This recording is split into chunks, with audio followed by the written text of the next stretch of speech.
Hi, my name is Arti, and I do identify as queer, which basically means I love getting romantically rejected by any and all genders. Amazing! It's so fun! I'm not sure if you all can tell by my hair color, but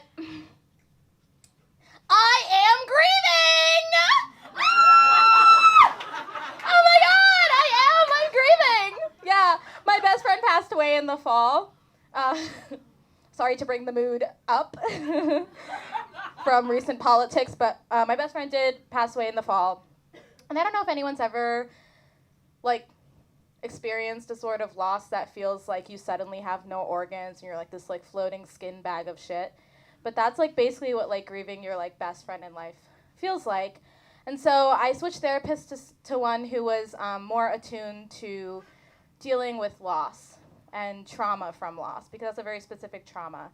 And so we're trying to figure out, around October, we're like, what's going on? What are you craving most other than post-mating Burger King all the time? Which is difficult, because I live in Bay Ridge, which, I do take a helicopter everywhere I go. I live very far away. But we were discussing it, and I realized at there was a specific moment that showed that what I wanted most, about a month out of grieving, was I just was desperate for any sort of emotional intimacy, because it's your best friend. It's nothing is gonna replace that hole. I was desperate for this emotional intimacy. But what brought me and my therapist to this point was that I went karaokeing with the man I fucked over the summer. And we sang that classic duet. Ladies, say it with me. We sang 16 going on 17 from Sound of Music. Yeah, and as you all can imagine, he does look like an Aryan prince. He's tall, blonde, and emotionally inept. So he was my Aryan prince. And there's a moment when he's like, you need someone older and wiser. And I'm looking up at this dude dang, he's right. He's 23.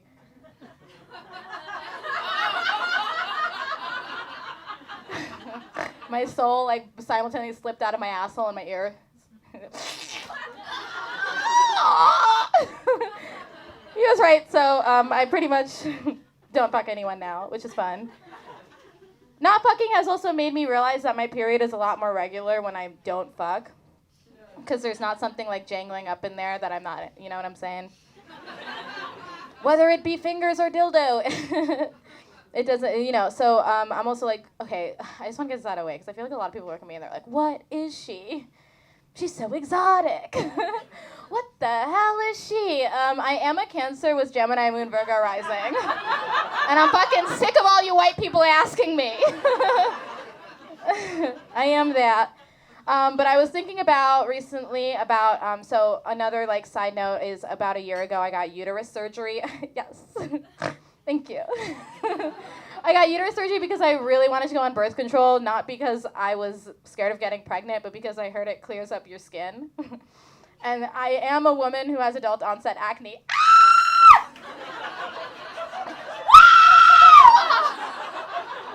But I am proof that even though I have adult onset acne, I can still fuck the hottest people. Yeah. Thank you. It's called face down, ass up. Just kidding, I would never, because I don't trust people that don't wash their pillows enough, you have to, that's what keeps your skin clear, your clear skin. Well, anyways, I got uterus surgery because I was basically just I woke up one morning and a bunch of gray shit was falling out of my puss hole. And I was like, is it a ghost? Is it my ex? And it turns out I was showing signs of a miscarriage, classic. And I got an ultrasound, and it turns out, I know a lot of you think I'm super punk rock because my tattoos and my hair color, but I'm so punk rock that my uterus has a septum. Burr, burr, burr. Which basically, I don't know if anyone knows what that means for your septum. It's not a very cool piercing. It's basically a wall of tissue that grows down the center of your uterus. But my septum is so hardcore, and not because I went to Warped Tour twice, but it's so hardcore that my septum goes all the way down my uterus. So it's completely split in two. and there was all these like polyps growing on the septum specifically. So I got all that shit scooped out. Hell yeah. And as you all can imagine, my gynecologist, so I am Indian, huge reveal, I'm Indian, whatever. I'm Indian, so as you all can imagine, my gynecologist is, say it with me, my cousin's best friend.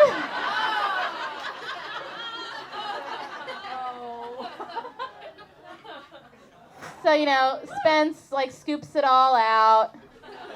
But before Spence scoops it all out, I give him, like, one thing where it's, like, one, I need a hospital gown to, like, cover my tattoos, because I'm Indian, so my mom doesn't know about my tattoos, and she's picking me up from surgery. My mom's picking me up from surgery, make sure my tattoos are covered. And he's like, whoa, aren't you? I'm just going to bleep out my age there. And I was like, yes, Spence, I am.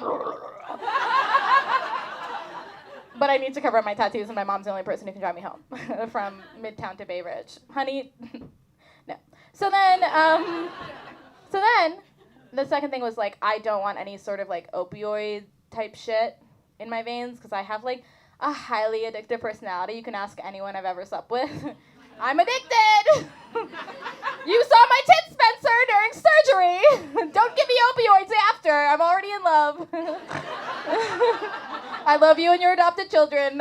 He did play violin as my Indian cousin walked down the aisle to his Jewish wife in a chuppah. So, like, in general, it was a subversive act in itself for me to get surgery by him. Dissent! And so, basically, he was like, chill, totally cool. I'm on the, has anyone ever gotten surgery? You have to be, like, very naked. They take off the neck, like, my glasses weren't even on. They wouldn't let me bring my book in. They also asked, why do you need a book? And I was like, well, if I don't go under all the way, then, like, you can still do your work and I'll have my book. And they were like, no, you can't do that. You can't do that.